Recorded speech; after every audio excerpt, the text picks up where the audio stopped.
नमस्कार, प्रदेश तक में आपका स्वागत है। मैं हूं इल्मान खान। मध्य प्रदेश, छत्तीसगढ़, राजस्थान और तेलंगाना के विधानसभा चुनाव के नतीजों की तस्वीर साफ हो गई है।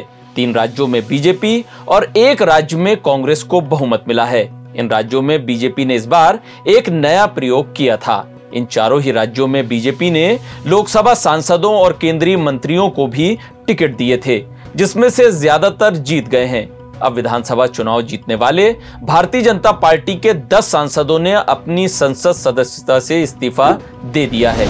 बीजेपी अध्यक्ष जेपी नड्डा की अध्यक्षता में सभी 10 सांसदों ने पहले प्रधानमंत्री मोदी, लोकसभा स्पीकर और राज्यसभा चेयरमैन से मुलाकात की और उसके बाद उन्होंने अपना इस्तीफा सौंप दिया। इस्तीफा सौंपने वाले नेताओं में केंद्रीय मंत्री नरेंद्र सिंह तोमर और प्रहलाद पटेल के अलावा 7 लोकसभा और 1 राज्यसभा सांसद शामिल हैं। इन 4 राज्यों में बीजेपी ने कुल 21 सांसदों को मैदान में उतारा था। 7 सांसद मध्य प्रदेश और राजस्थान में उतारे गए थे, तो 4 सांसदों को छत्तीसगढ़ और 3 सांसदों को तेलंगाना से चुनावी मैदान में उतारा गया था। इस विधानसभा चुनाव में जीतने वाले सांसदों को अगले 14 दिनों के अंदर अपनी 1 सीट छोड़नी थी। संविधान विशेषज्ञ और लोकसभा के पूर्व महासचिव पीडीटी आचार्य के मुताबिक अगर 14 दिन के भीतर अपनी 1 सीट नहीं छोड़ी जाती तो उन्हें अपनी संसद की सदस्यता गंवानी पड़ सकती थी।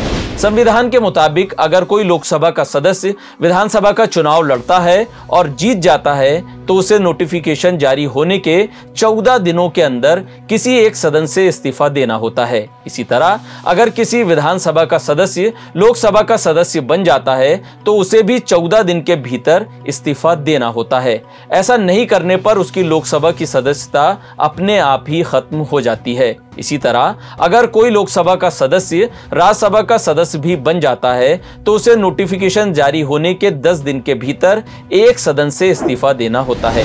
वहीं अगर कोई व्यक्ति 2 लोकसभा सीट से चुनाव लड़ता है और दोनों ही जगह से वो चुनाव जीत जाता है तो उसे नोटिफिकेशन जारी होने के 14 दिन के भीतर किसी एक सीट से इस्तीफा देना होता है। यही बात विधानसभा चुनाव में भी लागू होती है। 2 सीट से जीतने पर कोई 1 सीट 14 दिन के भीतर छोड़नी पड़ती है। चुनाव खत्म होने के बाद चुनाव आयोग विजयी उम्मीदवारों को नोटिफिकेशन जारी करता है। परंपरा के मुताबिक लोकसभा सदस्य रहते हुए विधायक पद की शपथ ग्रहण नहीं कर सकते। अगर ऐसा करते हैं तो उन्हें लोकसभा स्पीकर को इसकी सूचना देनी होगी। अगर उन्होंने लोकसभा की सदस्यता से इस्तीफा नहीं दिया है तो नोटिफिकेशन जारी होने के 14 दिन बाद उनकी सदस्यता अपने आप खत्म हो जाती है। अगर जीते हुए सांसद लोकसभा से इस्तीफा नहीं देते हैं और विधायकी पद छोड़ते हैं तो उनकी सीट पर दोबारा चुनाव कराए जाते हैं। 1996 में रिप्रेजेंटेटिव ऑफ पीपल्स एक्ट में संशोधन किया गया था, जिसकी धारा